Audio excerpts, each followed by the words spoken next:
business. Let us welcome Mr. Alexander Borg. Thank you. It's okay. Okay. Okay, can you hear me at the back? Okay. Good. Assalamu alaikum. Good morning. It's good to be back in Saudi Arabia. As my colleague have said, my name is Alex. In Arabic you say Iskander. By the way, be careful. أنا نتكلم العربية, so be careful what you say about me. Okay. I've been in the Middle East for almost 20 years now. I'm an old fat wolf, and it's a pleasure to be back in Saudi. I'm happy to say that I have contributed also to the Saudi economy in the past few years because I was part of the change management program in the Saudi Airlines between 2009 and 11, in one of the units in the privatization units in Jeddah, in the training department. So it's good to be back. I'm a logistician by profession. Yesterday, some of you have said why we work in procurement. I would say why we work in supply chain. Because we are crazy, but we love it, right? We are crazy, but we love it. Otherwise, we're not here. I would like to thank the organizers, Mr. Abdul Rahman, Mr. Abdul Tassan, and all the crew for inviting me and to be part of it. It's a pleasure.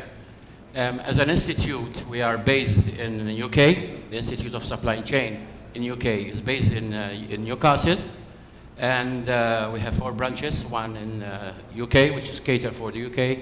One is in Europe, one is in MENA, which I manage with my team in Dubai. And we're looking forward to open an office in Saudi as well with our partners, SES.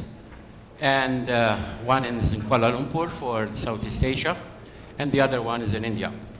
As an institute, we're very young, less than 15 years, but we're very dynamic. We work with the Ministry of Defense in UK, MOD, and Ministry of Health.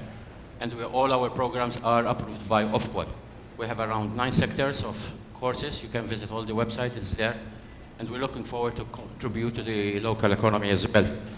Mr. Abdul Rahman have told me, Alex, you have to be in Saudi for this conference.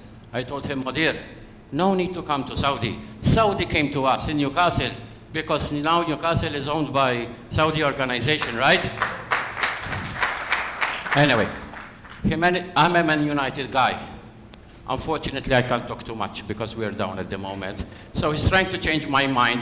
Not Manchester United, but Newcastle United. It's going to be hard, but anyway. I'm here to talk about supply chain management and why we lack the visibility in supply chain. Actually, the last few years was a bit of complex in the chain. It was already a bit of complex even before the pandemic. But the pandemic had 2 sides of it. One, it has made it more complexity because of the situation that we have faced from 2019 and 2019 onwards. But on the other side, if you have followed what was going on in many news around the world, it has made the supply chain more popular, right? Because there was so much things going on in the supply chain. You open the CNN, BBC, Sky News, and Al Jazeera, and all, they were all talking about the supply chain disruption. And apart from the pandemic, all the things that are happening around us, it makes also the supply chain more popular. So finally, after so many years, the supply chain have reached the boardrooms of many corporate organizations, and everyone is talking about it.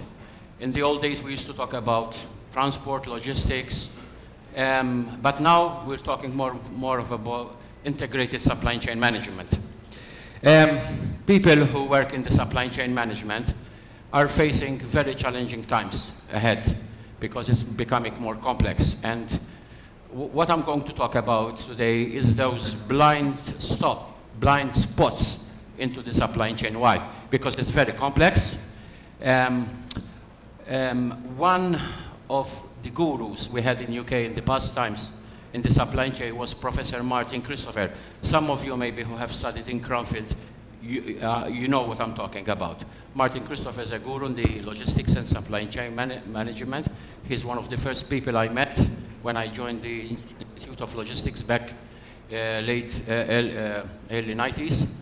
And he told me one word. I said, is there any model in logistics or supply chain that you can take and fit and will give you zero risk? He told me, Alex, no, there isn't. If you have the reply was this: if there is a model which is working in your organization, don't try to make it complex. Just keep improving. Because sometimes we try to look for the best model in supply chain. It doesn't exist. A lot of speakers yesterday and today were talking about a lot of things. Standardization risk, which is very huge element in the supply chain. But there isn't any model, there isn't anyone in this world. If you know anyone, let me know. But I have read a lot of books in my life, in my studies. But like you,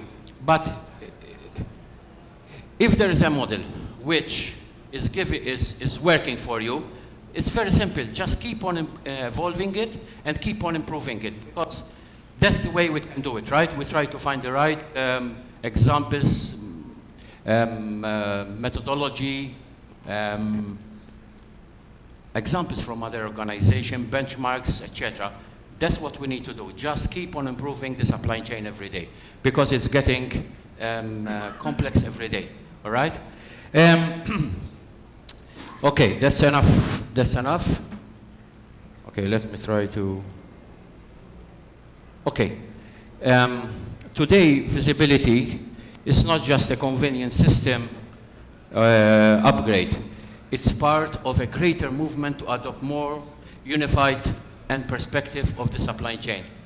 Despite growing complexity, there's been a lack of end-to-end visibility. Despite growing complexity, there is still lack of end of supply chain visibility, and half of all organizations don't really know what's happening at the key integration across the business transactions. Why? Because as we saw, we have so many parties involved nowadays, especially those who are involved with third part or fourth part or fifth part logistics providers. They know that the complexity is more complex.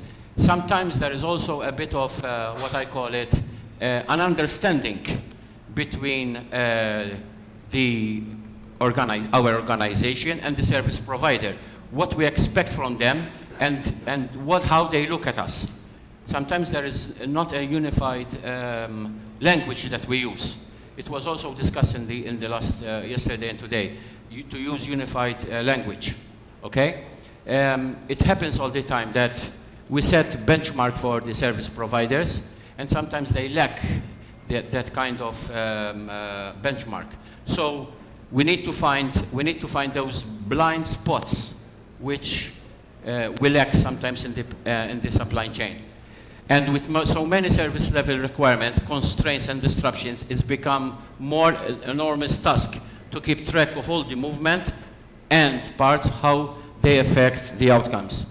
So now I have prepared a video for you so you can understand. I hope it comes. Sound is on.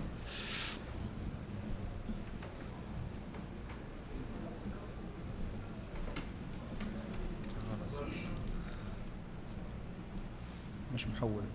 It's not working. لا.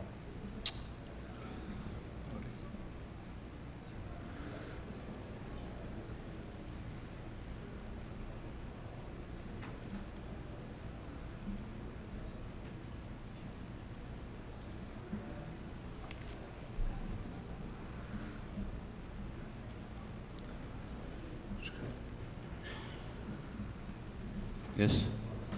No, go down. Yes, it's here.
Okay, you have seen there a bit of what is happening about the video have spoke about the visibility and the right to choose the right platform.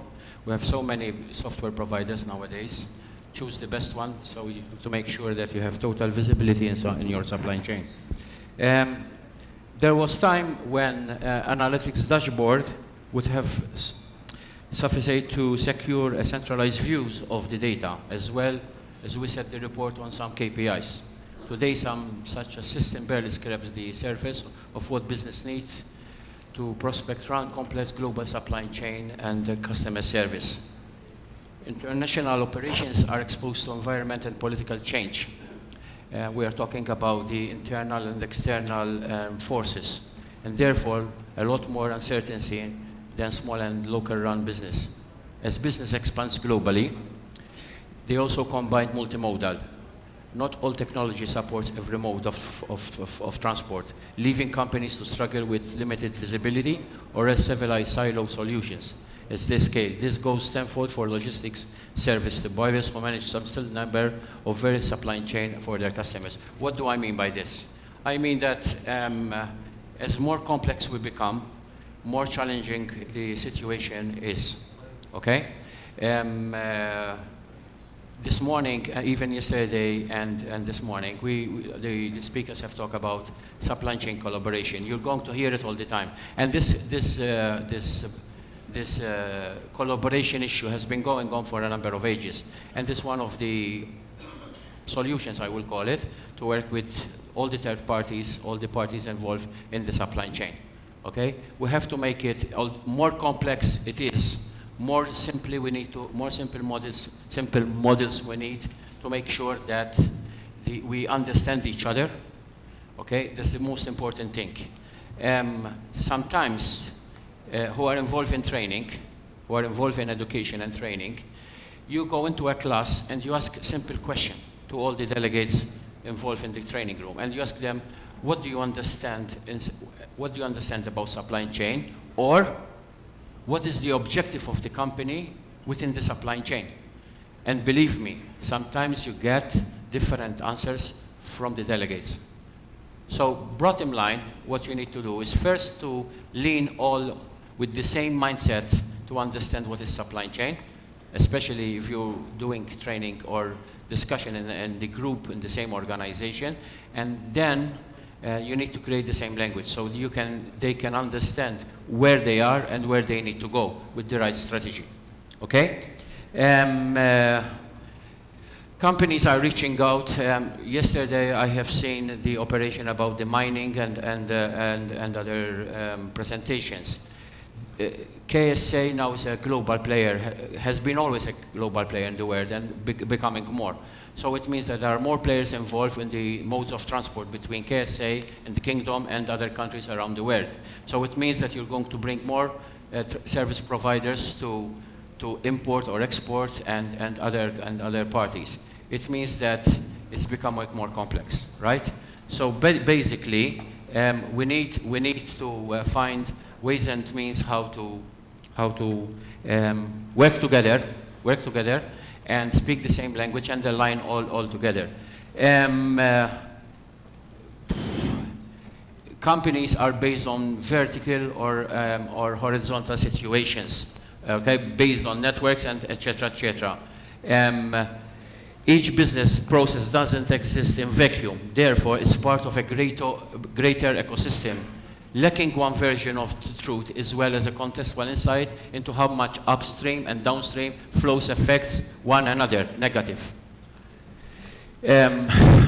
Profit and company's ability to effectively improve the operations as a whole. So basically, we need to find the right partners to work together within the supply chain. Okay? Some of you will say, what is the criteria? What is the criteria to find the right supplier? It's very difficult. Sometimes we use reputation, quality, benchmark systems. But remember, what they promise is sometimes different from what they actually deliver. So we have to work hand in hand with them, with our third parties, and with the training, with the delivery partners, to make sure that we deliver to the end customer. Let me share something with you. Right now, I'm involved in a project in Abu Dhabi with a company called G42. It's a government organization. They are involved in the pre, during, and post-COVID project. And I was brought in just recently to work with the staff because, unfortunately, there was a third-party provider which had a lot of good reputation in place. We went there to make an audit, and unfortunately, we find a lot of lack of visibility in the supply chain in terms of inventory control, distribution, okay, etc., etc. So this is what I'm trying to say. Sometimes what it is promised and what is delivered is something else. You just not need to sign the contract and that's it, leave it, okay? For example, even in UK, there is a lot of collaboration models and partnerships like DHL and NHS, okay, which work very well together. You have the service provider who is a logistics expert, and you have the product expert, which is NHS, and they work together hand in hand, okay? I think I have to move on with this with the presentation. What I'm trying to say in this slide is that the old pattern of softwares, which were maybe good some years back, it doesn't mean that they are good right now. Software, I'm not an expert to speak too much about software, but what I'm trying to say is that a software has to be evolved. And you need also, I argue, those of you who work with the software providers, to get insight of the software as well. It means that get some knowledge of the software to make sure that you are participate in it, okay? I have been involved in projects where, for example, the software provider is expecting you to tell him how do you want the supply chain or the warehouse or logistics works. And then you expect him to design a specific model based on your company objective. You have to work hand in hand with him, okay?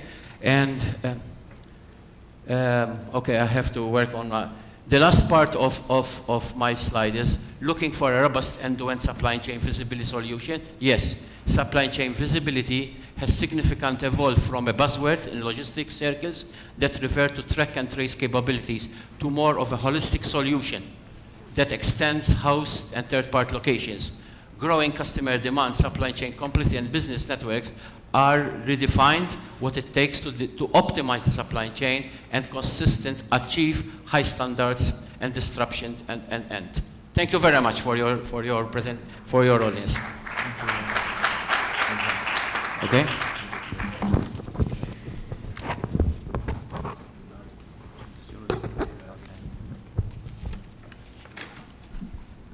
Thank you, Mr. Alex Borg. Now we will move to the next item in the agenda. Is a presentation from Mr. Abdurrahman Al-Ghamdi. You know that the merger and acquisition is a very interesting subject, while how these challenges interfere with procurement, this is, I believe, will be presented by Mr. Abdurrahman Al-Ghamdi. Let us welcome Mr. Abdurrahman Al-Ghamdi.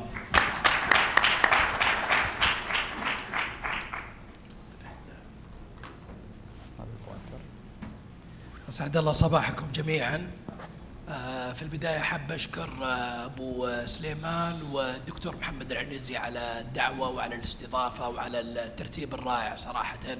يمكن حضرت أول مؤتمر كان في 2019 وشوف ما شاء الله يمكن هالمرة التوسع ما شاء الله لا في الحضور ولا في كذلك الترتيب، فالله يحييكم جميعا. اليوم إن شاء الله حنتكلم على يمكن دور السبلاي تشين والمشتريات في عمليات الاندماج والاستحواذ، ومرينا بتجربة وباكسبيرينس يمكن مختلفة وفيها كومبلكسيتي كثيرة على قطاع السكك الحديدية. طلعت يمكن في 2015 2016 رؤية المملكة 2030، وبعدين كذلك طلعت استراتيجية النقل في تقريبا 2021 بداية 2021. ومن استراتيجية النقل ولدت استراتيجية السكك الحديدية، ومن خلال هالاستراتيجية فيه أدوات أو جهات تنفيذ وجهات تشريع. من ضمن جهات التنفيذ هي شركة سار. كان جزء من التحول في السكك الحديدية هي عملية ترتيب القطاعات اللي موجودة في السكك الحديدية، سواء القطاعات الحكومية أو القطاعات الخاصة، ودمجها، وصدر في ذلك أمر سامي في 2016، وبعدين صدر أمر سامي كذلك في 2021 باعتماد الاندماج بشكل كامل ونقل الأصول ووضعها تحت مظلة سار، بما فيها خط الدمام الرياض وخط الشمال الجنوب اللي يربط ما بين الرياض إلى القريات، بالإضافة إلى قطار الحرمين اللي في المنطقة الغربية. بالإضافة إلى ذلك تم إسناد قطار المشاعر اللي يعمل في موسم الحج في المشاعر المقدسة كصيانة وتشغيل لشركة سار. يمكن هذا باك جراوند. طبعا المؤسسة العامة للسكك الحديدية ولدت في تقريبا 1952 أو 51، عمرها أكثر من 75 سنة. شركة سار ولدت في عام 2006، وكان الهدف منها هو إنشاء مشروع الشمال الجنوب. كان فيها عندنا يمكن أكبر عميل اللي هم شركة معادن لنقل المعادن من حزم الجلميد ومن منجم البعيثة إلى منطقة راس الخير. 2021 في شهر أبريل بدأ عملية الإكسكيوشن في الاندماج، وكان الهدف من الاندماج هو ضم القطاعات هذه وولادة قطاع جديد اللي هي شركة سار، ليست فقط للشمال الجنوب بل على مستوى الشبكات جميعا. هذه يمكن اليوم الخريطة الحالية للسكك الحديدية في المملكة، في مشاريع توسعية وكلها كذلك مدرجة من ضمن مبادرات الاستراتيجية للسكك الحديدية. اليوم الشركة تدير سكك بطول 5000 كيلومتر على مستوى المملكة، والتوسع القادم بإذن الله حيصل إلى 8000 كيلومتر بإذن الله. يمكن من خلال الاندماج ومن خلال التحديات اللي مرينا فيها قدرنا يمكن نلخص لسن ليرن جميل ورائع لكل يمكن قطاع سلاسل الإمداد. ما في شك أنه اليوم الاندماجات تقاد إما عن طريق البزنس تو ماكسمايز البروفيت وتو ماكسمايز البورتفوليو، أو من خلال إدارة التكاليف والإدارات الداخلية للتحكم والسيطرة على التكاليف لا إله إلا الله الريسورسز اللي موجودة، بالإضافة إلى مضاعفة الإفشنسي اللي موجودة. حددنا يمكن 5 تحديات واجهتنا، وبالتأكيد أنها تواجه أي منظمة في عمليات الاندماج والتغيير. أول تحدي يمكن اللي واجهناه هي عملية الثقافات المختلفة. كل جهة عندها ثقافة مختلفة، كل جهة لها ستيك هولدر مختلف، كل جهة لها طابع وأوبريتنج موديل مختلف. العمل يمكن سلاسل الإمداد والمشتريات من خلال السنتراليزيشن ومن خلال يمكن الاطلاع الكامل على هالترانزاكشن بشكل كامل، أنه يعني ملف التكاليف بشكل كامل يرصد ويعمل له مابينج، وبعد كذا عمليات الانتر اكشن مع سواء الإدارات الداخلية والإدارات الخارجية والجهات الخارجية يحتاج إلى تغيير في الثقافة، يحتاج إلى engagement مع الناس بشكل أكبر، يحتاج إلى ديالوج تفهم الناس وش عندها، وش العمل اللي تعمل عليه، وش الآليات اللي تعمل عليها حتى تقدر تمكن الناس بأنك تنقلهم على الآليات المستحدثة. يمكن من أعظم يمكن الدروس اللي تعلمناها الصراحة أنه الواحد يكون صبور. الناس اختلافات كثيرة وباك جراوند مختلف، ويمكن محيط كذلك مختلف وآليات عمل مختلفة. الصبر مع الناس، الصبر في استسقاء المعلومات وتبادل المعلومات وتلاقح الأفكار هذه تأخذ لها وقت، والموضوع هذا ما يجي يمكن بالسهل. اليوم يمكن عن طريق الكمبيوتر ولا عن طريق المراسلات الواحد يعتقد أنه الموضوع سهل وبسيط، لكن من خلال الاجتماعات ومن خلال يمكن الفيس تو فيس انجيجمنت الوضع مختلف، يصير فيه إشكاليات كبيرة، يصير فيه انترست مختلف عند كل يمكن بارتي، وهدف يمكن سلاسل الإمداد هو توحيد الجهود لقيادة الملف بالشكل المناسب. التشالنج الثاني هي عملية البروسيس والسيستمز. كل يمكن جهة عندها اليوم بروسيس مختلف ولها سيستمز مختلفة كذلك. هذا أحد أكبر التحديات اليوم، لأنه يوم 1/4 بعد صدور الأمر السامي أصبح فيه governance موديل معين، أصبح فيه policy procedures معينة، delegation of authority، فيو نيد تو ادابت الناس كلها على هالبروسيس الجديده. يو هاف تو دو الاويرنس الكوميونيكيشن مع الناس حتى تفهم الناس التغيير وش سببه، بالاضافه الى انهم يقتنعون بالتغيير اللي موجود حتى يقدرون يعملون من خلال هالاجراءات والسياسات الجديده. التحدي الثالث يمكن عمليه السيرفيسز المختلفه، يمكن السكك الحديديه الاكستنسيف كوست اللي فيها والانفراستراكشر اللي فيها وعمليه الكونتينيوس اوبريشن ومينتننس اللي موجوده فيها، في التزامات كثيره سواء مع الببليك في نقل الركاب، على التيكتنج سيستم والانترفيس مع الكاستمرز، مع البي تو بي كذلك عملائنا سواء القائمين او البوتنشال كاستمر كذلك. فهذه كلها انت من خلال سلاسل الامداد تحتاج انك تتاكد انه في بزنس كونتينيوتي ماشيه، تحتاج انك تتاكد ان العقود قائمه ساريه، المقاولين عارفين الانبوردنج تبعهم بشكل كامل، تعرف من دي 1 كرجل مشتريات او كباير بالضبط وش العقود اللي تقدر تتحرك فيها بشكل سريع وتقدر تغير فيها، ولا يكون في امباكت سلبي على عمليات الصيانه والتشغيل او على الانترفيس كذلك مع الكاستمر. ما في شك انه يمكن مع هالانفراستراكشر الكبيره ومع التكاليف الضخمه، ملف التكاليف بدل ما كان مبلغ وقدره ارتفع يمكن بنسبه 70-80% بحكم الخدمات اللي موجوده. فكل هالسيرفيس اللي تقدم وهالعقود اللي تدار تحتاج لها يمكن بيئة وسكيلز وكاباسيتي وكابابيلتي عالية لاحتواء هالموضوع بشكل كامل.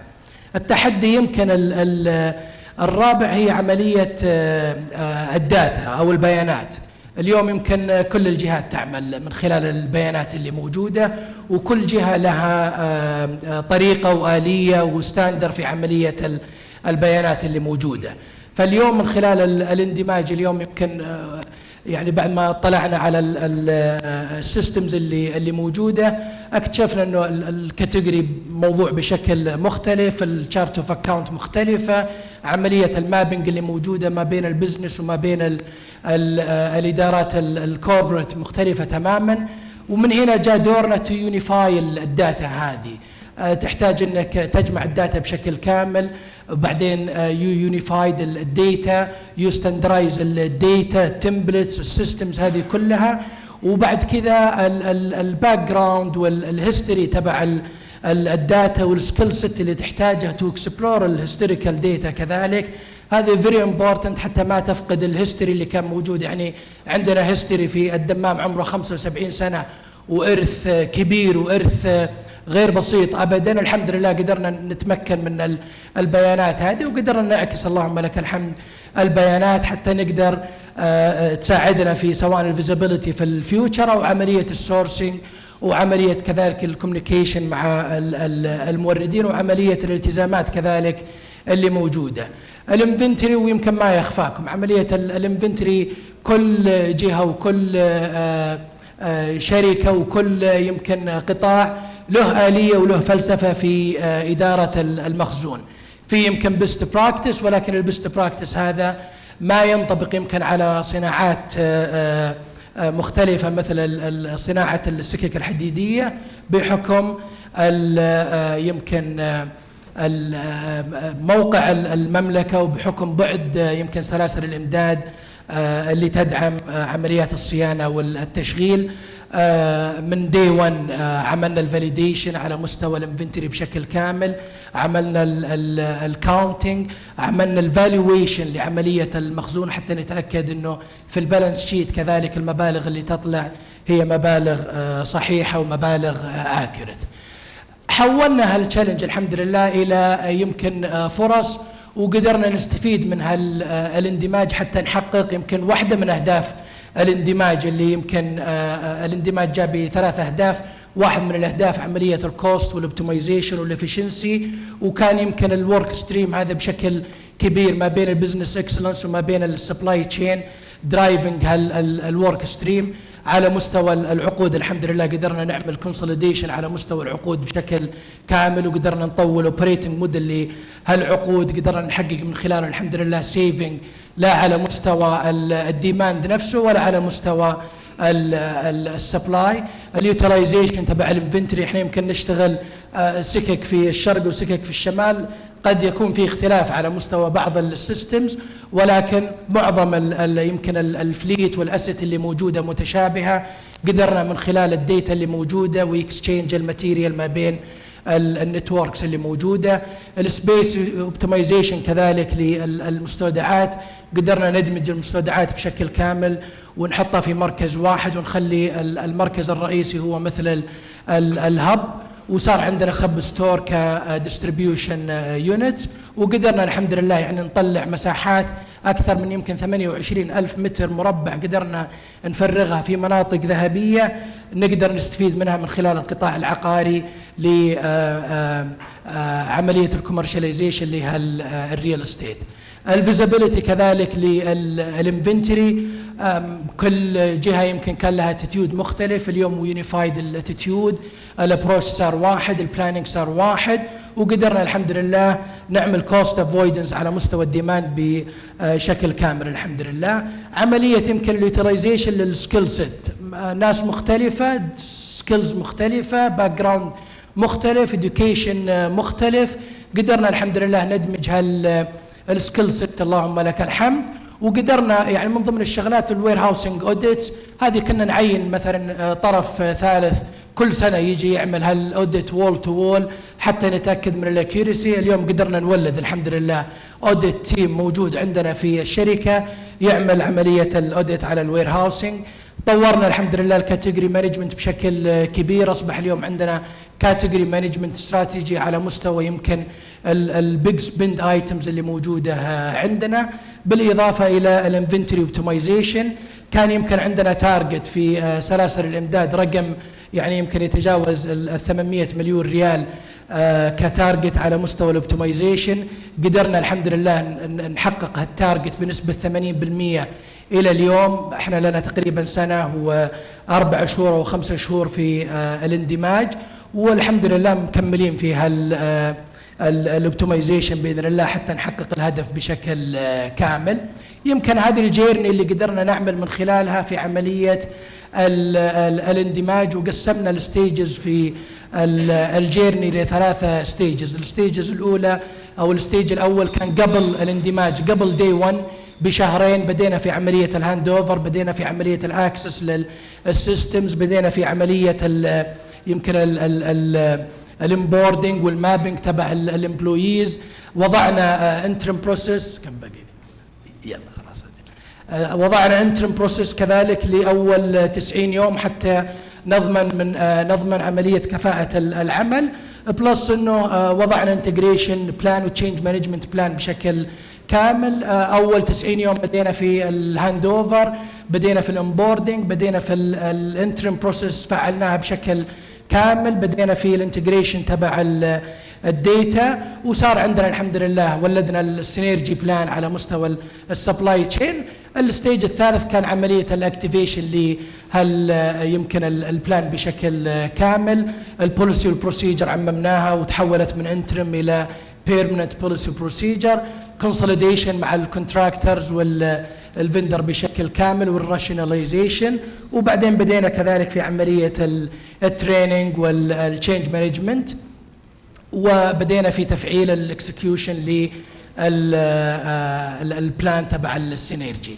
يمكن هذه كانت معظم الاكتيفيتي اللي حصلت. كان في IMO اوفيس على مستوى مجلس الإدارة وعلى مستوى الإدارة التنفيذية، وكان عندنا أول ما بدينا تقريبا ويكلي أبديت على البروجرس تبع السبلاي تشين حتى تضمن الإدارة العليا كفاءة العمليات، وبعدين تحولنا إلى monthly updates، وكان عندنا فيه لجنة يمكن مختصة، وكان فيه سب جروبز موجودة لكل إشكالية ممكن تحصل. هالجروبز موجود عندهم الصلاحيات يتأكدون من الفاليديشن اللي يحتاجونه، وبعد كذا يعطون القرار، وعندهم الصلاحيات اللي يحتاجونها. أوقف هنا، يمكن الوقت ما أسعفنا نبحر في يمكن الاكسرسايز بشكل كبير. متشرف فيكم مرة ثانية، والحمد لله يمكن القصة يمكن نعتبرها احنا اليوم يمكن قصة نجاح. كثير من عملائنا يمكن قدروا يلمسون الفرق اللي موجود في تطوير الخدمة اللي يمكن تلمس الكثير من الناس. والله يعطيكم العافية إن شاء الله جميعا. إذا في أي سؤال أو استفسار قبل ما أنزل تفضل. حول العافية. ها يلا ناخذ دقيقة سؤال. تفضل.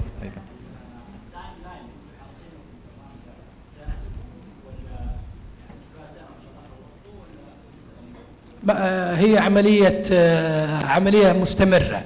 احنا قسمنا الستيجز إلى 3. الستيج الثالث كان مدته 18 شهر، وبعد ال 18 شهر المفترض انه العمل خلاص يكون موحد بشكل كامل. باقي لنا يمكن 4 شهور أو 5 شهور وننتهي من العملية، ولكن الجولز والأوبجكتيفز اللي موجودة من خلال الاندماج مستمرة معانا إلى 2025 إن شاء الله. أنا يمكن سؤالي أكثر شيء موجه للسيستم انتجريشن. تتوقع إنه مدة زمنية سنة أو 18 شهر كافية إنك تخلص الكلينزنج حق الماستر داتا والماتيريال مانجمنت؟ الكلينزنج للديتا خلصنا فيها من 2 شهرين تقريبا. احنا سوينا اكسبورت للديتا كاملة، وسوينا مركز موحد للداتا بشكل كامل مع الزملاء في تقنية المعلومات. جمعنا الداتا من هناك، وجبنا كذلك ثيرد بارتي اشتغل معنا في عملية المابينج. الزملاء في الإدارة المالية كذلك كانوا معنا، وخلال 2 شهرين الحمد لله قدرنا ندمج وحدنا الداتا في البداية، وبعدين دمجنا الداتا بشكل كامل. داي 1 يوم الاندماج بالضبط كانت كل العقود اللي موجودة عند الجهات الثانية موجودة عندنا في السيستم. البيمنت سيستم كان شغال، الورك كونفرميشن كذلك كان شغال، وكل المقاولين والموردين اللي كل الشبكات تشتغل معاها طلع لهم خطابات رسمية نوتيفيكيشن انه هذا الاجراء اللي موجود اليوم، ومن خلال هالمنصة تقدر تتحصل على مدفوعاتك، وعقدك اكتف طالما انه موجود في البلاتفورم. يعطيك العافية. الله يعافيك ان شاء الله. يعطيك العافية عبد الرحمن. شكرا لك. السلام عليكم.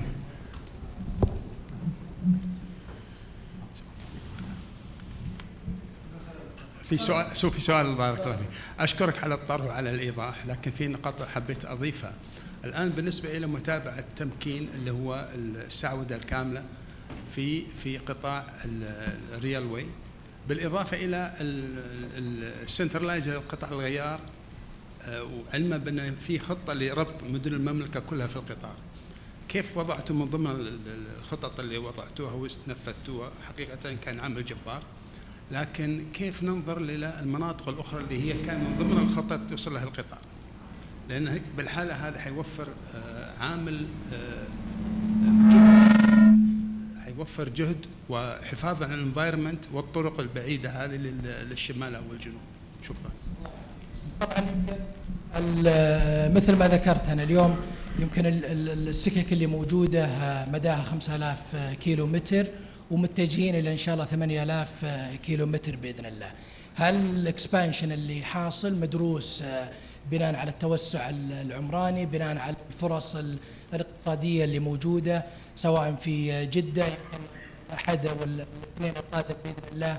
عندنا أول تشغيل في منطقة الجبيل الصناعية إن شاء الله مع شركة صدارة، وكل هالتوسعات توسعات مدروسة، وجايه تبدا اليوم بشكل كامل تعمل بقياده وزاره النقل، وفيها شركه سار وفيها الموانئ والمدن الاقتصاديه، ونعمل بحيث انه التوسع يكون موائم للتوسعات في الصناعات. عمليه يمكن الستاندرايزيشن في السيستمز وفي يمكن الاصول اللي موجوده من خلال الكاتيجوري مانجمنت. طورنا يمكن الاسيت مانجمنت استراتيجي بشكل كامل، ويونيفايد الاسيت اللي موجوده عندنا. اصبح عندنا ليميتد اوبشنز في عمليه القاطرات، في عمليه العربات.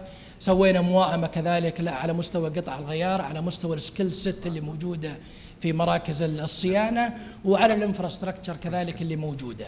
وفي ما في شك انه الان يعني عندنا يمكن بعض السيستمز يحتاج لها ابديت ويحتاج لها ابجريد حتى تكون انتجريتد وتعمل بشكل موحد، لا على مستوى الاو سي سي اللي هو الاوبريشن كنترول سنتر، ولا على مستوى كذلك اعمال الصيانه وقطع الغيار.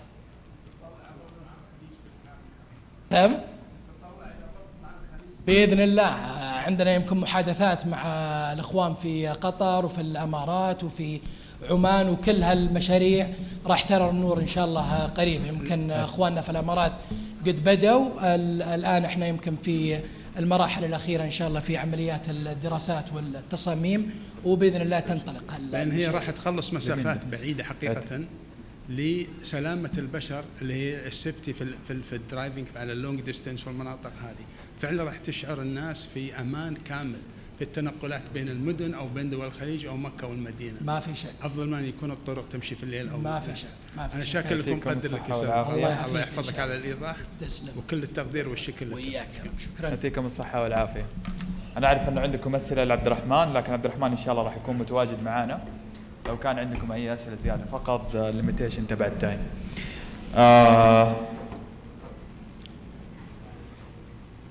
Thank you, Mr. Abdurrahman Al-Ghamdi.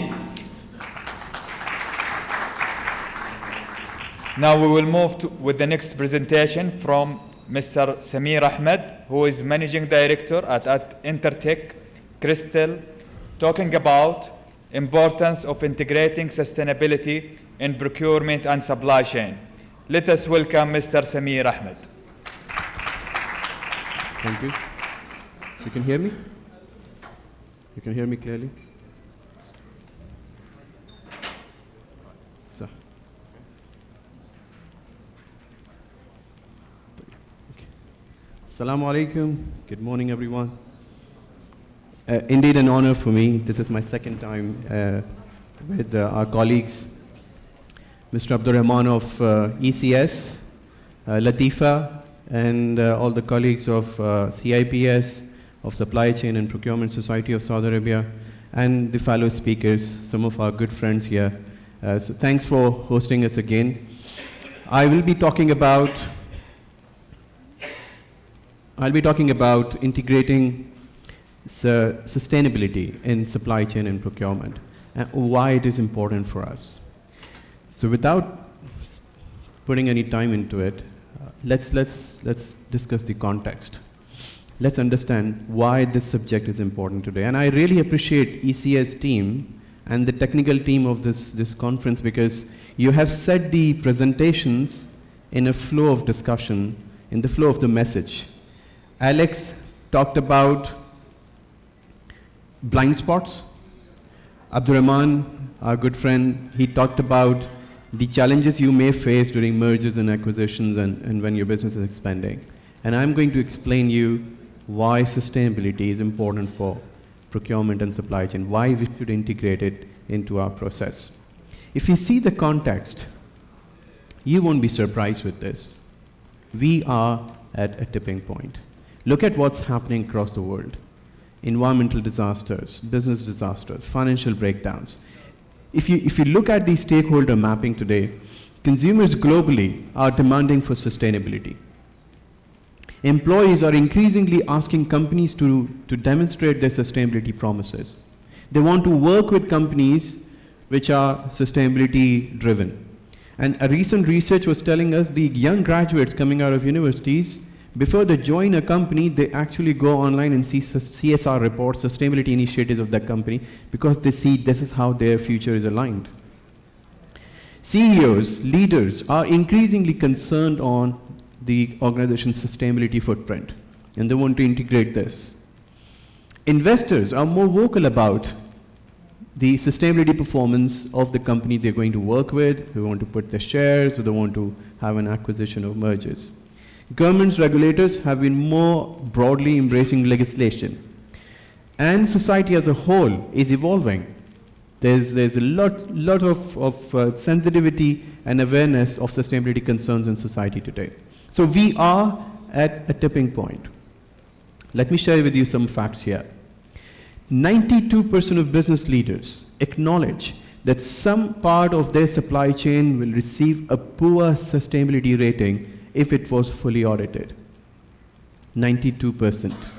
Another research says 67% of companies recognize that they face significant pressure to improve their sustainability performance across the supply chain. Further, 74% of companies faced at least one supplier-related incident in last 3 years, with 1 in 5 reported a failure with a major consequence. And I'm sure these accidents have happened recently, and they are on our fingertips.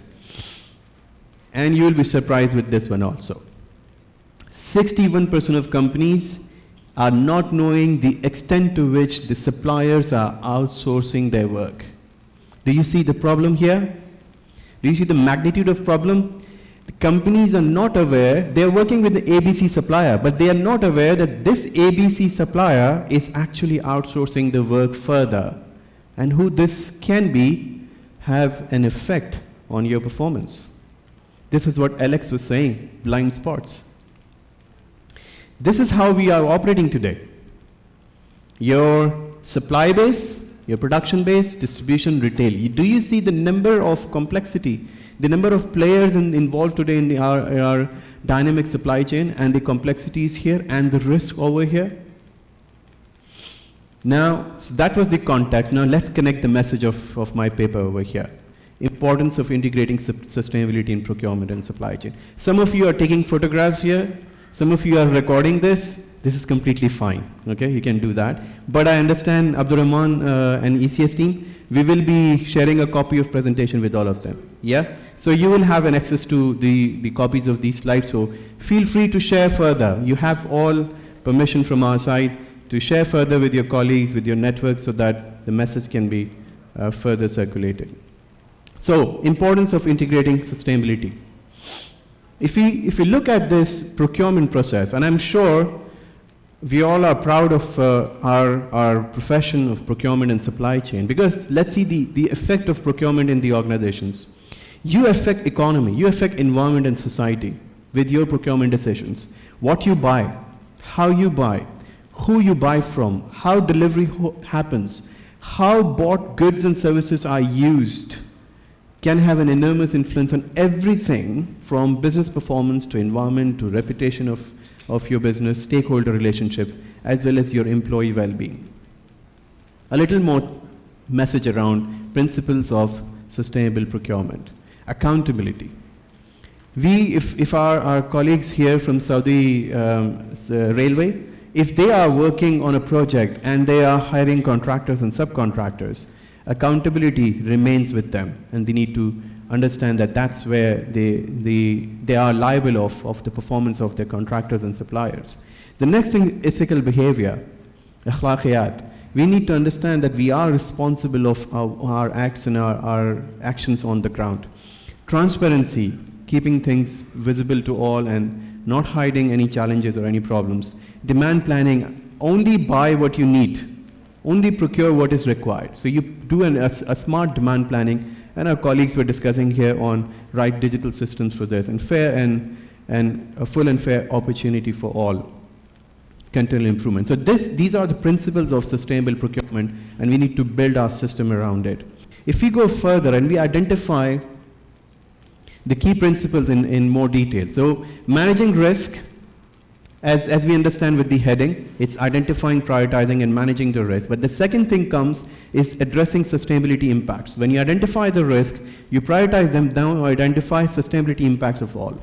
And then you talk about setting priorities for the sustainability issues. And you set your priorities with the help of your stakeholders, with their relation, with the feedback coming from your stakeholders. And we will talk about stakeholders just now.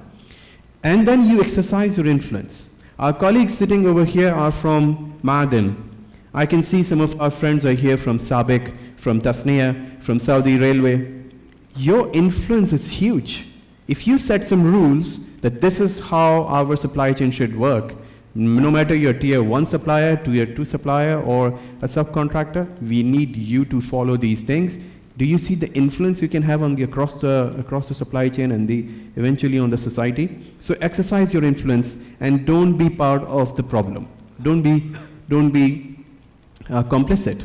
Don't be part of the crime. Don't be part of the wrong practice. If you approve a supplier, if you approve a contractor which is into wrongdoing, you become part of the crime. Be very careful. And that's where the biggest scandals of supply chain come from.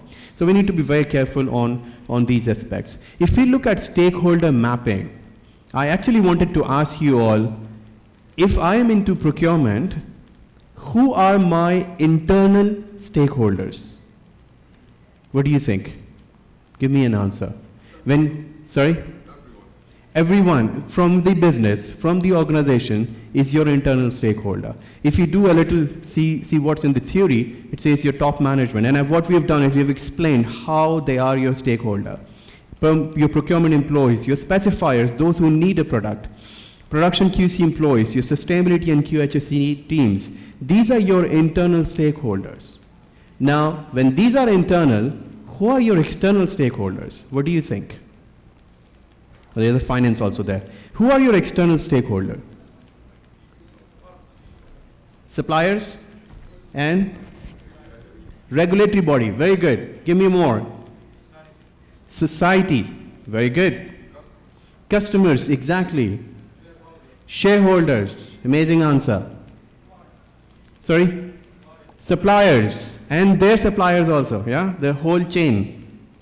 This is amazing that the audience is all interactive over here. So yes, your answers are correct. Suppliers, your contractors, workers, partners, prescribers, your customers, clients, users, end users also, okay? And your local community and government, public sector, academic, as well as your investors and rating agencies. These are all your external stakeholders in procurement process. And when we define our sustainability objectives, we need to understand their needs and expectations. Let's see a process flow of how the integration process works. I think it's very easy, and we can say that first it goes into the planning, you set a criteria, you select your suppliers, you go into the managing the contract, and you keep reviewing it and learning from this, which is a typical PDCA concept, okay? Let me share with you a case study of travel and tourism sector, because the business which I represent in Intech Group takes care of this sector. I know most of you represent a different sector here, but still it will be interesting to see this image. You see a huge span of risk here. When you are running an organization which works in travel and tourism, you see this huge span of risk here with so many activities, with so many things happening in this industry. So when the number of activities, when the number of players are more, the risk landscape is huge. So we have a customer which I won't take a name because of the confidentiality reason, but it's a global giant and they take care of travel and tourism. They came to us and they said, we want to do these 6 things. We want to improve our supply chain visibility. We want to minimize supply chain risks, improve business resilience. We want to have maturity of our supply chain and we want to measure that, report our sustainability goals and objectives, and implement and prioritize our supply chain due diligence. We propose them a system of checkpoint, and that system, and I'll go a bit quickly here. So first we engage them on how to improve the visibility of the supply chain. Second, we went into profiling and prioritization. Then the process of verification through physical audits, remote audits, self-assessments. Then you go into performing corrective actions, incident management, and communication and system optimization. So as a customer, they got a whole dashboard to decide which of their supplier in which corner of the world is having what level of risk. Are they in green or red?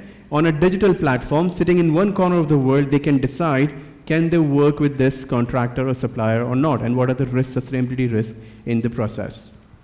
So let's conclude the discussion. The message here is, when you work on sustainability, you just don't bring good to the world and to the society, you actually save money also. And the case study represents here, it says these studies are there to confirm that sustainable procurement saves cost and brings visible efficiencies to the business. World Economic Forum concluded a research which says sustainable procurement can give you revenue increases from 5 to 20%, there be cost reductions from 9 to 16%, and it can boost your brand value from between 15 to 30%. So there are tangible benefits for working on sustainable procurement. I'll conclude my discussion with a quote from the founder of Intertech. I'm sure you know Thomas Edison, and you'll be surprised to know that he was the founder of the organization I'm representing here. He said, if we do the things we are capable of, we would literally astound ourselves. With this, I thank you all for your time and for your effort. And thanks a lot. My contact details are here. I'm operating out of London, but feel free to reach out to me, and my Saudi mobile number is also here. So, any questions, any comments? Thank you. We'll try to leave the question at the end. Okay, sure, Thank that you. sounds good. Thank you. I can escape now? I'm sorry for that. No, that's good. Thanks a lot. Should I leave this to you?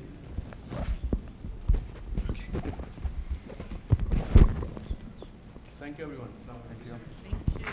Thank you, Samir, Ahmed. Now we will move with the coming presentation with Dr. Reem Al-Attas. Reem Al-Attas is Director of Value Advisory at SAP, talking about sustainable procurement. So let us welcome Dr. Reem Al-Attas. لا صراحة level الانرجي اليوم compared to yesterday is so low. صباح الخير جميعا. لا صباح الخير مرة ثانية. أيوة في سمعت صوت نسائي من ورا. شكرا. السلام عليكم، صبحكم الله بالخير. إن شاء الله تكونوا مبسوطين معنا so far. أمس واليوم. لا لازم تصحصحون، معليش أعطونا energy عشان كلنا كذا نسوي good sessions إن شاء الله. تمام. So okay, my slides are on the screen and this is the clicker.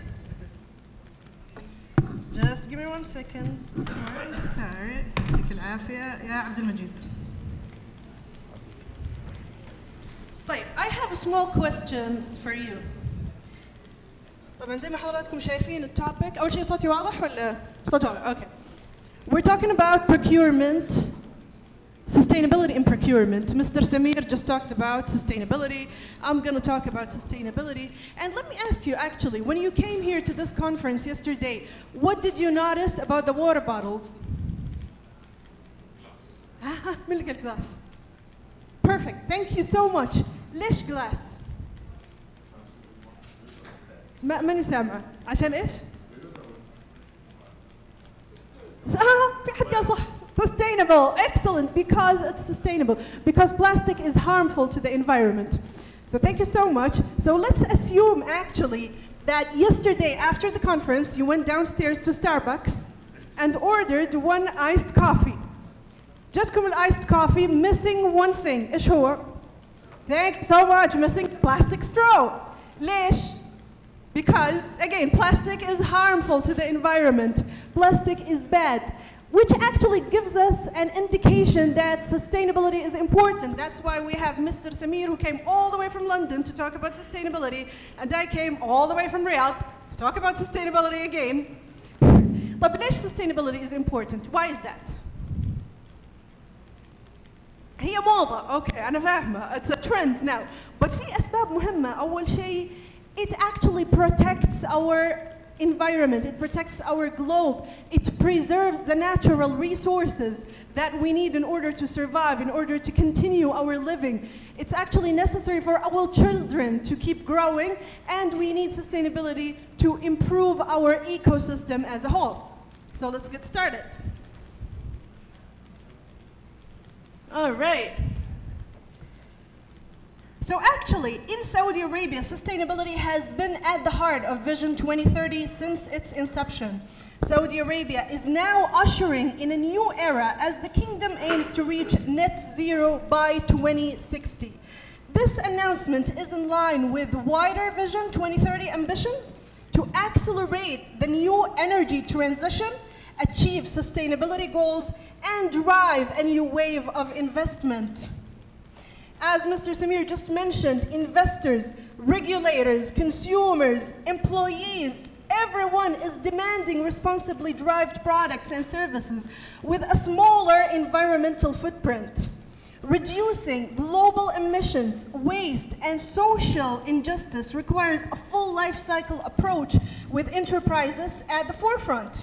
This is why companies like you must act swiftly to capture opportunities and mitigate risk. Today, we find out that 85% of investors consider ESG factors in their investments. In 2020, more than 60 carbon pricing initiatives are in force or scheduled for implementation.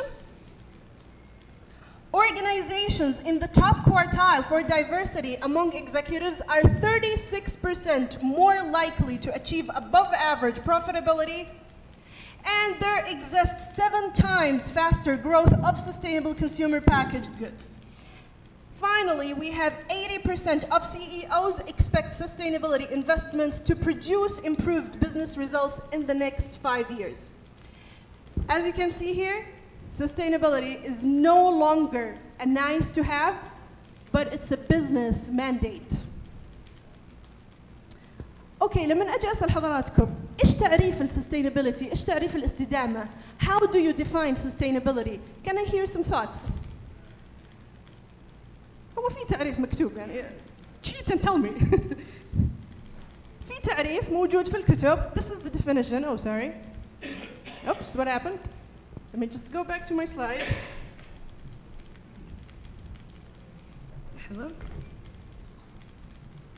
Okay, here we go. So defining sustainability, development that meets the needs of the present without compromising the ability of future generations to meet their own needs. طيب هل هذا التعريف كافي? Is this actually definition enough? I don't think so, because we always use one word. It depends. Even the definition of sustainability depends on your organization needs, depend on your organization location, depend on your industry. We have different industries nowadays, and that's why the definition of sustainability will change depending on that. In addition, the terms sustainability and ESG, environmental, social, and governance, are often interchanged, with ESG referring to the metrics that organizations use to measure their progress towards the sustainability goals. So in your organization, what do you use, ESG or sustainability as a term? ESG, sustainability. Okay, نبغى بس one vote to break actually this time. Sustainability, exactly. So actually, sorry ladies, sustainability wins. Sustainability, because sustainability is a more generic word, and actually it has like a depth meaning, you know, to describe the problem that we're facing nowadays. SAP has actually built sustainability into its very purpose, which is to help the world run better and improve people's lives. So in line with our purpose, SAP's objective is to create positive economic, environmental, and social impact with special focus on our sustainability pillars of climate action, social responsibility, and circular economy. In addition to pursuing our own sustainability goals internally, SAP helps our customers become more sustainable at a business process level. Today, we will take a quick look through the lens of each sustainability pillar to show examples of how solutions within source-to-pay, business network, and external workforce management processes can help you achieve your sustainability goals throughout procurement. صح. You can achieve zero emissions with climate action using SAP Ariba sourcing By collecting supplier information and awarding business to those most in alignment with your climate goals. This can be done through pre-qualification questions, product questionnaires, within the sourcing event, and also weighting and scoring sustainability-related sourcing event questions. You can also use SAP Ariba Supplier Management to manage certifications and collect supplier-level climate details with modular questionnaires. In addition, you can use supplier risk to monitor suppliers, set controls, and get climate-related information from third-party sources. And finally, with SAP Business Network, global track and trace shipment transparency across the supply chain allows you to proactively manage supply chain so that you can avoid carbon-intensive rush transportation. You can achieve zero inequality with social responsibility using SAP Fieldglass Contingent Workforce Management to improve pay equity of external workers after viewing market rates by position and location. You can also use SAP Ariba Supplier Risk to ensure human rights due diligence with supplier self-assessments and finding collaborations. An example of a mandatory human rights due diligence regulation is the one that you can see here, which is LKSG. It's a very well-known law in Germany. And you can also use SAP Ariba Business Network for logistics to ensure materials abide by your social requirements throughout your supply chain with material traceability. Finally, you can achieve zero waste with circular economy using SAP Ariba sourcing, similar to the way that actually we described before by collecting supplier information and using questionnaires. You can also use SAP Ariba contracts to include contract clauses that ensure supplier alignment with your circular economy goals. And finally, you can use SAP Business Network for procurement to find new or alternative material suppliers that align with your circular economy goals. Finally, why SAP? Because we share your sustainability goals. We share your sustainability missions. And also because at SAP we embed sustainability into the core of our business processes and your business processes. And finally, because SAP provides solutions to help you achieve your sustainability goals based on your industry, your needs, and your customers. So thank you very much for listening. That was a short presentation compared to yesterday. These are my contact info. Feel free to contact me if you have any questions. Thank you.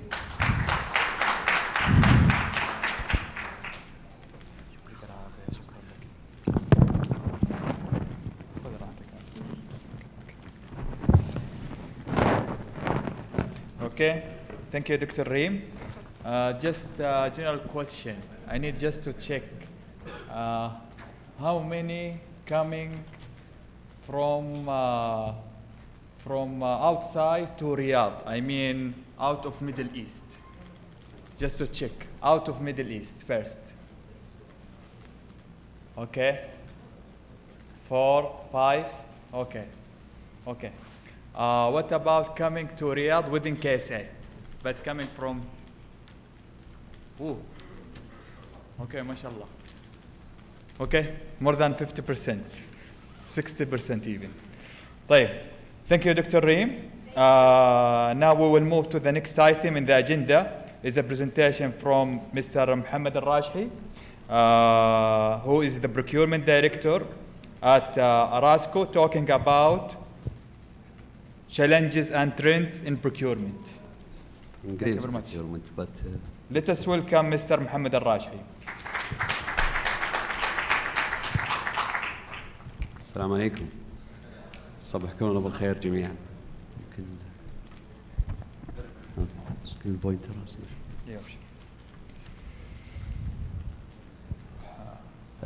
First, I would like to thank all the organizers for arranging this very interesting conference, Mr. Abdurrahman, Mr. Abdullah, and Dr. Muhammad, and the rest of the team.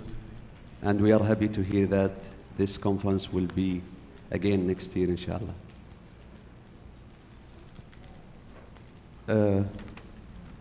So I'm going to talk about, I know we have some time constraint, but we will share our experience that happens in the grain procurement in the past 2 years. Before going into that, let me just talk about Arasco for those who are new to this organization. We have 6 different business units that complement each other. Our largest business is the Arasco feed manufacturing plants. We have 2 plants in Dammam and Al-Kharj. We are by far the largest feed compound manufacturer with the capacity about 4.5 million metric ton per year. Our second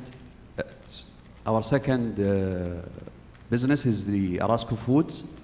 It is known by its brand in the local market, which is Intaj. Its main product is the poultry and red meat. Currently, we are at the capacity of 400,000 bird per year, and we have an expansion that is undergoing right now. We are reaching 500,000 birds per year by end of next year. We have then Arasco Logistics, which is the supporting arm and enabler for all of these businesses. We operate the Dammam port silo, where we store our grains that we import from outside. We have more than 350 trucks and more than 150 rail cars, as well as a joint venture with Bahri. We have 9 vessels that transport the grains from outside to Saudi Arabia. We have then Mexico, which is a joint venture with the Cargill company. It's Middle East Food Solution Company. Its main business and core business is to produce starch and glucose and fructose and all of the sweeteners alternatives. We have Al-I'mar, which is a trading company mainly on the agrochemicals and the vet inputs. It's by far the leader in such type of business. Their main customers are the agri companies and the farmers. And finally, we have the IDAC Mirio, which is a food lab testing joint venture between Arasco and the French company Mirio. They are the first lab to be accredited by SFDA for testing all the incoming shipment, the food shipment coming to Saudi.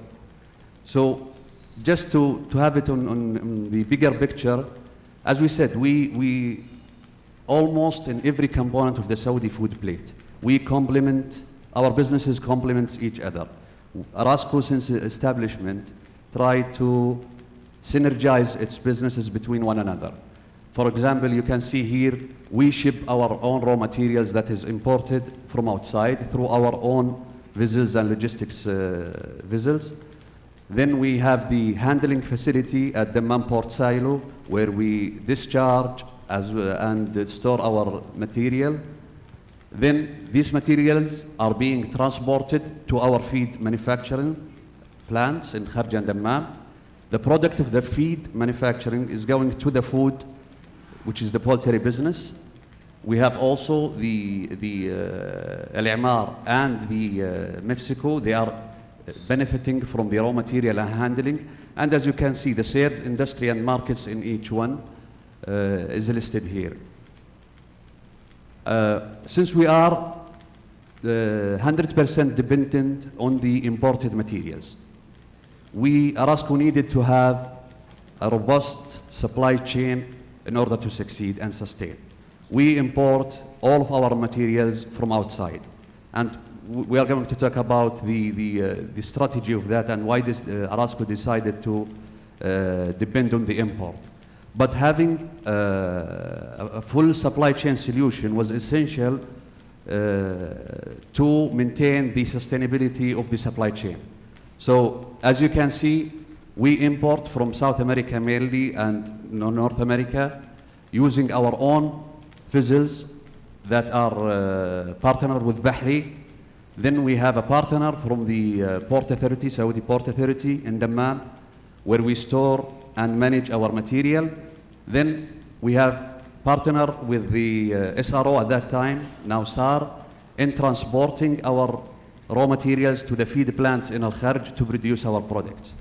So it was very important to have a robust supply chain to have the full cycle to ensure the food security.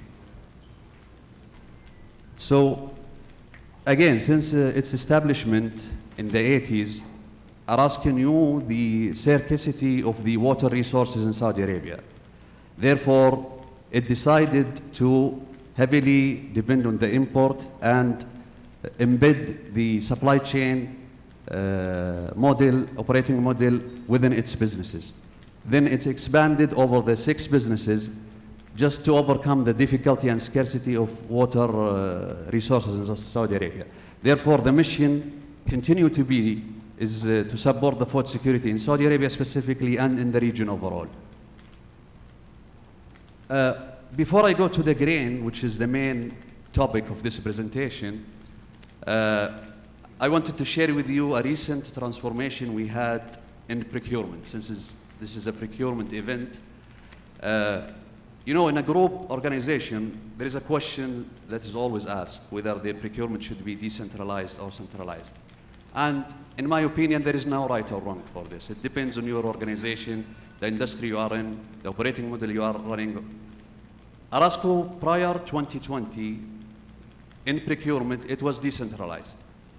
So for many reasons, there is no time to list it here, but we decided in 2020 we will change our operating model into a centralized procurement. And as a procurement professional, it was a very interesting journey and experience I led the project of the centralization to live the transformation of procurement. So we launched a project in 2020 to centralize all of the 6 business unit where they have the procurement department under each one of them to be one centralized procurement at the corporate level. Of course, it came with a lot of the changes in terms of the processes, in terms of standardization, and a lot of the speakers talk about this. But the main driver for changing the operating model was we wanted to, given the difficult situations in terms of the global market and the procurement, we wanted to leverage our economy of scales. We have 6 different business units, as I said, with the large volume of transactions. We wanted to leverage our economy of scales. We wanted to enhance our governance framework. We wanted to better supply management. Everybody talks about the SRM now, and I think it's very important. We wanted to manage or reduce even our overhead cost. And eventually we wanted to transfer that knowledge across the organization rather than working in silos in the 6 business units. So simply we categorize our procurement based on their spends, criticality, all of these things, complexity, and we have 7 to 8 categories where are they being led by each category leader these days. Now, in the grain side, I have few slides on the grain side. This is just an informative slide talking about the Saudi grain market. And what is interesting here is, as we can see, barley used to be the largest portion of the grains, where the corn or the maize is lower. But we have seen probably in 25 and ahead, it's going to be replaced by the maize. But I think the takeaway from this slide is the compound annual growth rate of the grains requirement in the country is 1.4%. These from grains are imported from 7 different ports, led by the Dammam port in terms of volume being imported. The 2020, let's say the past 2 years, I think for all of us as a procurement were not very interesting years, full of challenges in terms of prices, supply side, logistics, all of these things. So I think we all, as a procurement professionals and leaders, have been struggling since 2020 for obvious reasons, I think. So in grains specifically, whether it's barley, corn, wheat, any type of grains, there are some things that heavily affected this commodity market from 2020 onward. We tried to list the most important factors that affected the grains market. First, COVID. إن شاء الله ما نشوفه مرة ثانية. Affected the demand heavily. China, which is the largest, I would say, given the largest population they have, they tried at that time to stock up their grains materials. So they increased the demand heavily, which is not balanced with the supply, and we ended up having high prices in the commodity. We have problem in the weather. This is agri-commodity, so it is affected by the fundamentals. What we mean by fundamentals is the weather. So drought happened in the US and in Europe, and I'm sure you heard about that,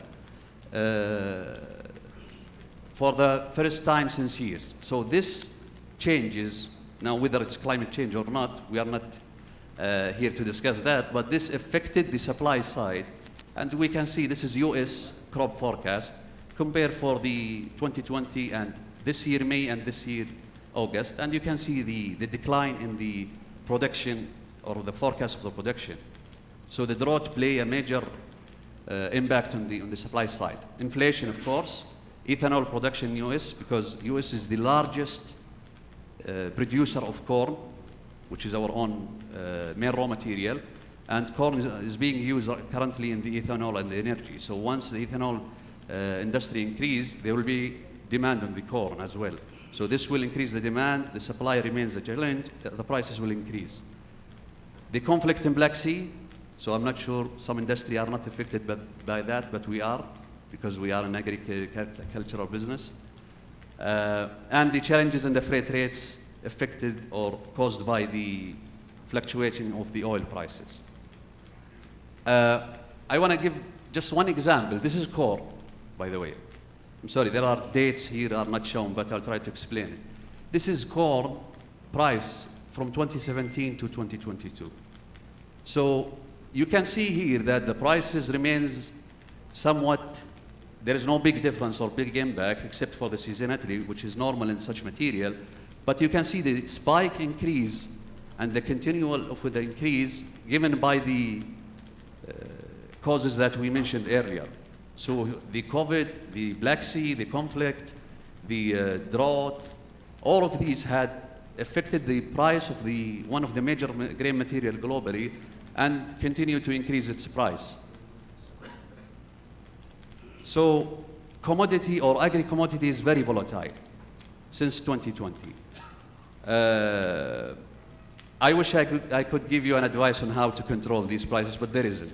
No one, because if there is anyone who knows this, he will be the richest guy in the world. But I think there are some tools that can help you to mitigate the risk.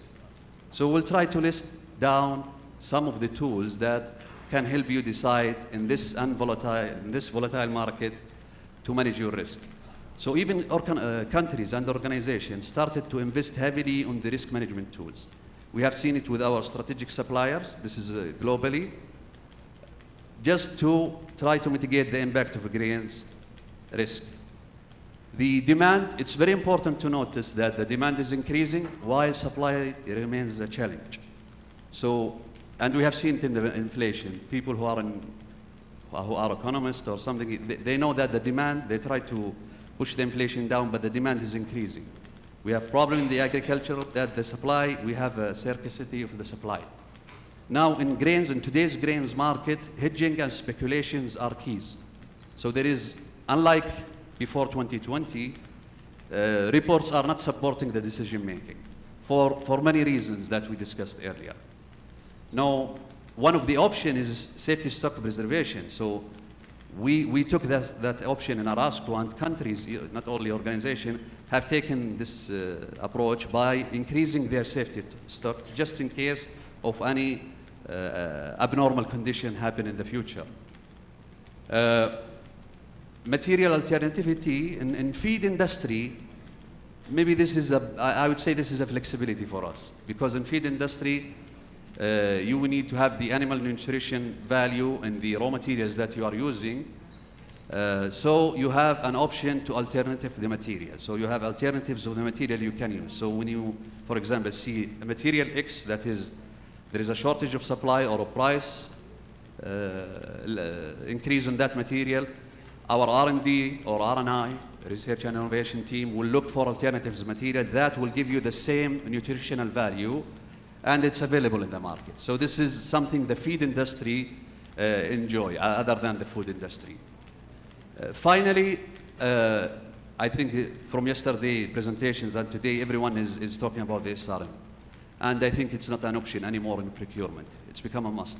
We have seen the SRM has affected and helped us and support us in the decision making, working closely with the big suppliers globally in the grain industry in the past 2 years, creating a workforce, collaborate with each other, support us in taking the right decision in most of the time. We are available outside.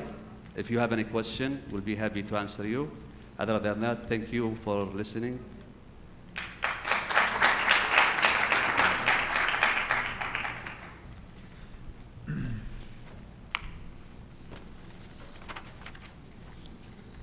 Thank you. Now it is recognition time. So, welcoming Mr. Abdurrahman Al-Dal'an, the President of Organizing Committee.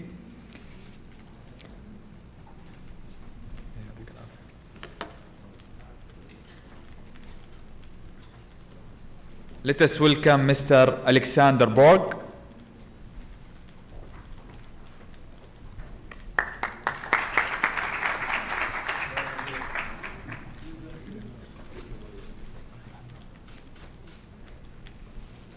Let us welcome Mr. Abdurrahman Al-Ghamdi.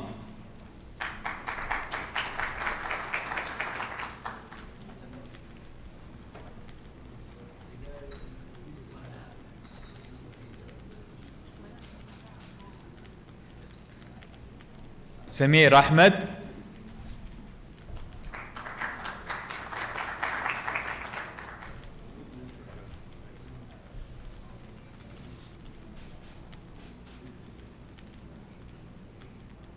Dr. Rima Al-Attas.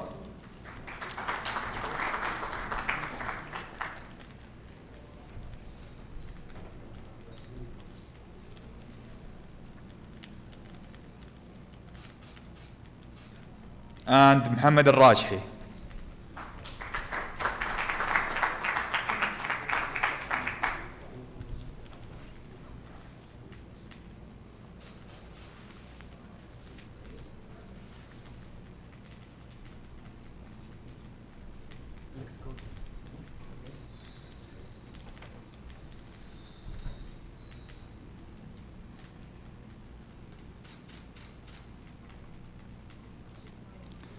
Okay, we are 4 minutes ahead of time, so we need to keep you on stages, please. Can we keep you, Abdurrahman? Can we keep you? It's okay. Please, if you have now a question, I'm sorry just to stop you at some question because of the time, but since we are having a time, if you have any question to the speakers, please go ahead.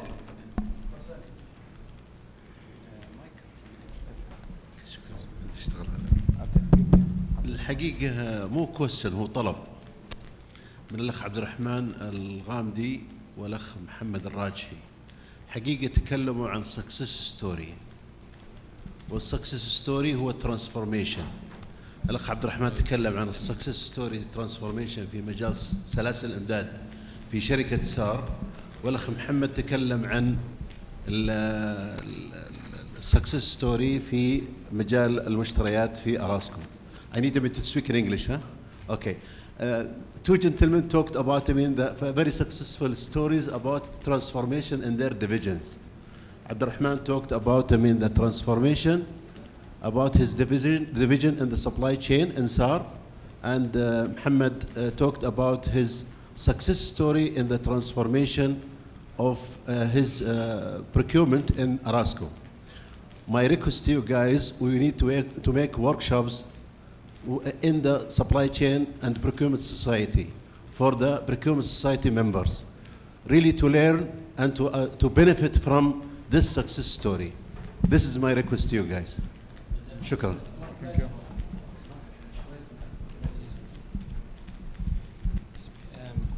I think there is two type of of success stories, Abdullah. There is as we have seen from Arasco, from our friend, they own the supply chain, right? So that's one model. Some of companies, they do go for that to minimize or reduce the total risk. So they go for total ownership, but the cost is a bit on the high side on that respect. There are companies who go for outsourcing. If you will ask which is the best, who knows? Which I said in my presentation is there isn't a model which you can pick from the shelf and you can adapt it, because everyone tries his best to improve. Right? What is good for A is good for B. We have seen it in many companies. If you look at the aviation, at Boeing and Airbus, it's a good example, right? So there isn't any model which you can pick from the shelf and you can adapt. You have always to improve your situation. And Arasco is a typical case study of that. Thank you.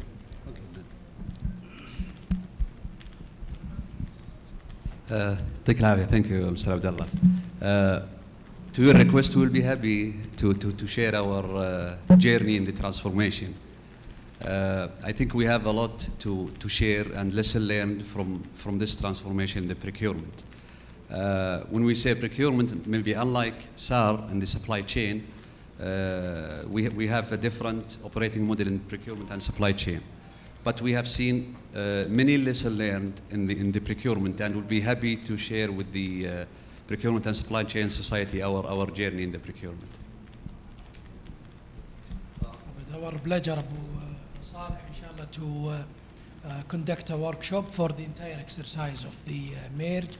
I can also bring the team who extensively work on the transformation. They've been working on the journey from the beginning of the merge till today. It's our pleasure to share the success. Thank you really for your positive response. And I just wanted me to elaborate a little bit about the need for this workshop. The need for that workshop, we are talking about transformation in lectures and training. But people will not really understand it very well unless really they see it. So from you guys bringing what you have done, it will actually enlarge their awareness, enlarge actually their education, and it doesn't have to be that they will copy your model, but at least they will understand what does it mean transformation. And instead of somebody just telling them theories, they want them to see it in practice. That's the reason we want them in that workshop. Thank you. Thank you. Thank you very much. Thank you, Abu Saleh. Thank you, Abdullah Tassan, and thanks all the speakers. Yes. The last question. Thank you for this informative sessions. I need to ask about the hedging. You, Mr. Muhammad, I think you mentioned that the hedging, now it's very important for greens and I think in other industry. This is my question. Thank you. Thank you. طبعا as you mentioned, hedging is a very common tool in all commodities. So I would say previously we never used hedging because things were stable, as I said, only the fundamentals that play a major role in determining the prices, which is the availability. However, after 2020 and all of the things that happened that affected the agri-commodity, hedging, I'm not sure if you are aware of put and call. Some of these tools are used in the hedging where it will minimize or mitigate your risk for the future prices, because this is a future market price where you price for 3 months ahead contract. So these are literally everybody now is using hedging, unlike before, because they are trying to know to mitigate their risk and their exposure. You cannot guarantee what will happen after 3 months. So put and call, which are tools for hedging, are being used heavily these days just to minimize the exposure. No, I think if there are no more questions, we can wrap up now. Yeah? Great. But But again, thanks to you all, thanks to Abdul Rahman and all the team and fellow speakers. I think it was an amazing session. So if there are no more questions, what do you think? Should we wrap up?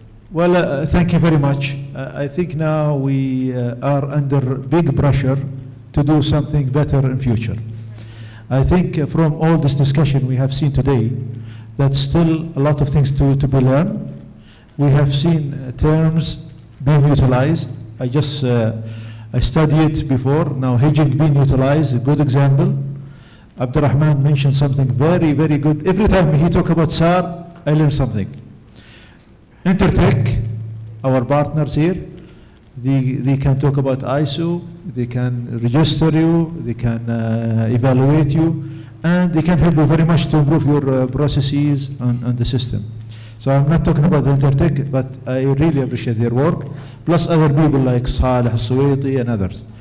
Dr. Reem surprised us with the type of presentation we learned today about Sabariba. Of course, there is other competitors outside, but all of us will learn. Thank you, Alex. He came from Malta. I am sure a lot of people here in this room didn't know where is Malta. He can talk about Malta during the network. شكرا عبد المجيد. I think he is doing a great job. Thank you. يعطيك الصحة والعافية. يعطيكم الصحة والعافية. Thank you. Now it is networking break, so we will see you back at 12:30. Thank you very much. يعطيك العافية. شكرا.